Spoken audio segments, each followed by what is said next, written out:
ముమ్మడివరం నగర పంచాయతీ చింతలమేరక గ్రామంలో సంధ్యా గురుకులం ఆధ్వర్యంలో సంక్రాంతి సంబరాలు ఘనంగా నిర్వహించారు.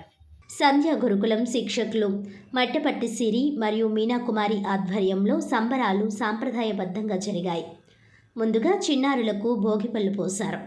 కనుమరుగైపోతున్న హిందూ ధర్మం మరియు సంస్కృతిపై చిన్నారులు కళ్ళకు కట్టినట్లుగా దైవ కీర్తనలు, శ్లోకాలు, వాటి భావాలు తెలియజేశారు. ఈ కార్యక్రమానికి సంధ్యా గురుకులం జిల్లా పర్యవేక్షకులు లక్ష్మీనారాయణ మరియు శిక్షకుల కోఆర్డినేటర్ మహి హాజరయ్యారు. తల్లిదండ్రులపై భక్తిభావం, తోటి మానవులను గౌరవించడం, దేశభక్తి, సనాతన హిందూ ధర్మం తదితర అంశాలపై చిన్నారులు స్టేజ్పై ప్రసంగించారు.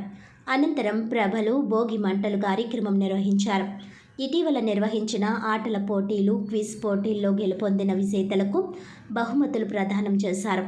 ఈ కార్యక్రమంలో స్థానిక కౌన్సిలర్ రెడ్డి హేమసుందరి శివనారాయణ, గ్రామ పెద్దలు మట్టపట్టి సత్యనారాయణ, గుబ్బల శంకర్ దాసు, గ్రామ యువత మట్టపట్టి శ్రీనివాస్, నాగ రమేష్, సునీల్ రెడ్డి, సూర్యనారాయణ, సుధీర్, బాబీ, దొమ్మెటి విజయ్ కుమార్, మట్టపట్టి వెంకటరమణ, సాయి, సందీప్, రాంబాబు, గణేష్, శ్రీకాంత్, కొప్పిశెట్టి సురేష్, గ్రామస్తులు మరియు చిన్నారులు, తల్లిదండ్రులు తదితరులు పాల్గొన్నారు.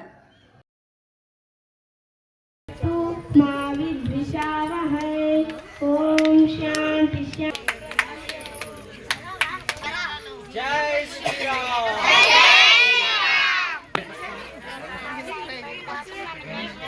ఓకే